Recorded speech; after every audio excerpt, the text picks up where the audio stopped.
গ্রামের আধা পাকা রোড দিয়ে আবারও হাঁটা শুরু করলাম। এবার গন্তব্য আমার মামার বাড়ি। এই পথটা দিয়ে রিক্সা বা অটো গেলেও আমরা ঠিক করেছি হেঁটে হেঁটে যাব। খুব দূরে না, তবে এই যে দুই পাশের প্রাকৃতিক দৃশ্য আর গাছপালা এগুলো দেখতে দেখতেই আর পাখির ডাক শুনতে শুনতে আমরা হেঁটে চলছিলাম। সকাল সকাল খুবই ভালো লাগছিল, একদম স্নিগ্ধ শান্ত একটা পরিবেশ, আর বাতাসটা ছিল খুব শান্ত। তো হাঁটার পথে দেখলাম বড় একটা জাম্বুরা গাছে ছোট্ট একটা জাম্বুরা ফেটে আছে। তো দেখার জন্য শুধু একটু পেরে নিলাম, যদিও আমি পারমিশন নিয়ে নিয়েছি। আর এই রাস্তাটা, এইটা দুই পাশে একদম সবুজ, মাঝখানে আধা পাকা রোড। ওই যে আমার মা যাচ্ছে। হঠাৎ খেয়াল করলাম মাথার উপর এত বড় একটা কাঠলিচু গাছ। আচ্ছা, আপনারা এটাকে কি বলেন? যদি এটা কাঠলিচুই বলে, তবে এখানকার মানুষ মানে বিক্রমপুরের মানুষ এটাকে পিচ ফল বলে। তো হাঁটতে হাঁটতে মামার বাড়ি পৌঁছে গেলাম। মামার বাড়িতে ঢুকতেই অনেক ফুল ফলের আর সবজির গাছ। উঠোনেই শুকনো মরিচ রোদে দেওয়া, আর পাশে আছে একটা জাম্বুরা গাছ। এই জাম্বুরায় 3টা জাম্বুরা ধরেছিল, তবে একটাও পাকেনি। পাকলে অবশ্যই আমরা একটা খেয়ে আসতাম। আর এই পাশে আছে কিছু ফল আর সবজির গাছ, একদম টকটকে লাল জবা। এটা হচ্ছে আম্রপালি গাছ। গাছে 3টাই আছে।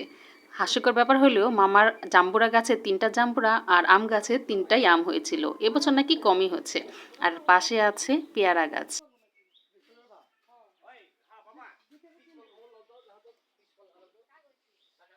এবার চলুন আমার মামির বাড়িটা দেখাই, ভিতরে ঢুকে দেখাই কি কি আছে। এটা হচ্ছে আমার বড় মামার রুম, বড় মামার ঘর আর কি। তারা দুই ভাই পাশাপাশি থাকে। ওনাদের দুটো বেডরুম খুব সুন্দরভাবে সাজানো গোছানো পরিপাটি। মাশাআল্লাহ, এগুলো কি খুদের ভাত? খুদের ভাত খাবার একটু কমাও, এতগুলো করে দিচ্ছি। এটা এটা কি? চেপার ভর্তা। এত তেল দিছে চেপা এটা শুটকি চাপা, ভর্তা। এটা মানে ধনিয়া পাতা। না, ওটা এটা হচ্ছে কালো জিরা ভর্তা। ও, এটা আচার। আর এটা এটা পটলের হচ্ছে ভর্তা ধনিয়া পাতা ভর্তা, ওটা পটলের ভর্তা, আর কালো জিরা। এটা আচার, আলু ভর্তা। খুদের ভাত আর অনেক পদের ভর্তা দিয়ে সেদিনকার খাবারটা বেশ জমে গিয়েছিল। আর একজন একদম টাটকা তার গরুর দুধ নিয়ে এসেছিল, তো আমরা সেটাই খেতে খেতে গরুর দুধটা কিনে নিয়েছিলাম, কারণ এমন ভেজালমুক্ত দুধ হয়তো আমরা শহরে পাবো না। খাওয়া দাওয়ার পর্ব শেষ করে হাঁটতে চলে গিয়েছিলাম। আর বাড়ির পিছনেই আছে বিশাল বড় এই ফল গাছ। কে কে চিনেন বলেন তো এই গাছটা আর এই ফলটা?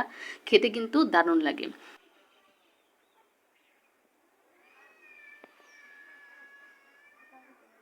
বাড়ির পাশেই হচ্ছে একটা নদী, তবে এই নদীর নাম কি আমি বলতে পারবো না।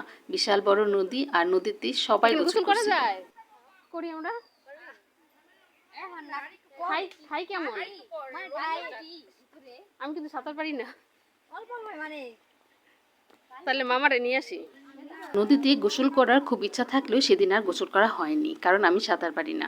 যাই হোক, আজকের ব্লগটা এ পর্যন্তই। আগামী ব্লগে আপনাদের আবারও আমন্ত্রণ রইল। সবাই ভালো থাকবেন।